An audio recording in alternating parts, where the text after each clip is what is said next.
তো ফাইনালি দর্শক আইএসএফে জয়েন করলেন আরাবুল ইসলাম।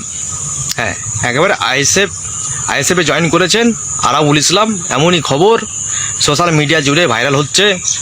আমাকে সকাল থেকে বেশ কয়েকজন আমার যারা ওয়ার্ড, তো ফাইনালি দর্শক আইএসএফে জয়েন করলেন আরাবুল ইসলাম।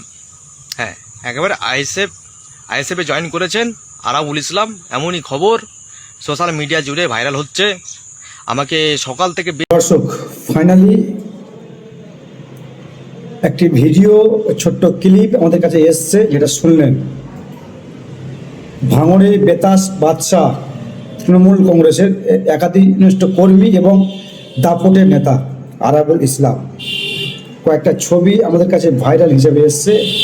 দেখুন এই ছবি, যেটা বলা হচ্ছে এমপি বাংলা এক ইউটিউব চ্যানেল, ইলেকট্রনিক মিডিয়া তিনি খবর করেছেন। জানি না এই তথ্যর কোনো ভিত্তি আছে কিনা, আবারও বলছি ভাইরাল হিসাবে আমাদের কাছে এসছে। আমরা আদবি জানি না এর সত্যতা কোথায় বা এর সত্যতা কতটা, সত্য। এই ছবিটি দর্শক দেখুন, ভাঙড়ের তৃণমূল নেতা আরাবুল ইসলাম, দাপটে নেতা বটে, তাকে নিয়ে বলা হচ্ছে তিনি আইএসএফে জয়েন করেছে নওশাদ সিদ্দিকীর হাত ধরে। যেটা বলা হচ্ছে নওশাদ সিদ্দিকীর হাত ধরে নাকি আইএসএফে জয়েন করেছে কয়েকদিন আগে, তার এই ছবি ভাইরাল হয়েছে। তবে আমরা কথা বলেছিলাম বিভিন্ন আইএসএফের নেতাদের সঙ্গে, আইএসএফের যারা নেতা রয়েছে ভাঙড়ে তাদের সঙ্গে কথা বলেছিলাম।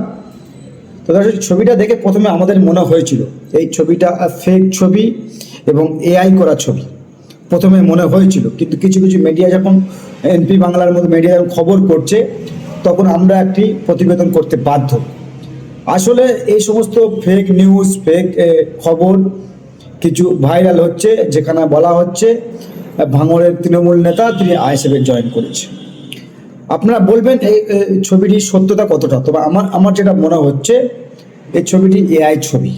এই ছবিটি এআই ছবি শুধুমাত্র আরাবুল ইসলামকে বদনাম করার জন্য বা আইএসএফকে বদনাম করার জন্য এই মিথ্যা খবর বিভিন্ন মিডিয়াতে, বিভিন্ন ফেসবুকে এই খবরটি ভাইরাল হচ্ছে।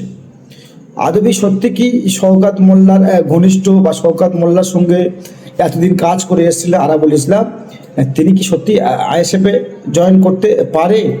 যদিও করেন, এই ছবিটা ফেক। আমরা আবারও বলছি এই ছবিটা কিন্তু ফেক ছবি, এআই করা ছবি, যেটা আমরা দেখে বুঝতে পারছি সম্ভবত এআই করা ছবি, সত্য ঘটনা এটা নয়। আরাবুল ইসলাম দলে জায়গা পাচ্ছে না, শওকত মোল্লার এগেনস্টে কথা বলে তো আরাবুল ইসলামকে দল সাইড করে রেখেছে। আর তখনই কিছু কিছু মিডিয়া তারা এই সুযোগটা নিয়ে শাসকের, তারা কিন্তু খবর করতে যে যার মতো শুরু করেছে। মন গড়া খবর, যেটা আমি বুঝতে পেরেছি, আমরা কল্পনা করতে পেরেছি, আমরা ভেরিফাই করতে পেরেছি এই খবরটি সত্য নয়। দর্শক, যেটা মনে হচ্ছে এআই ছবি, সত্য কোনটে আপনারা বলবেন, অবশ্যই কমেন্ট বক্সে কমেন্ট করবেন। আর আমাদের ইনসাফ টিভিতে চোখ রাখবেন।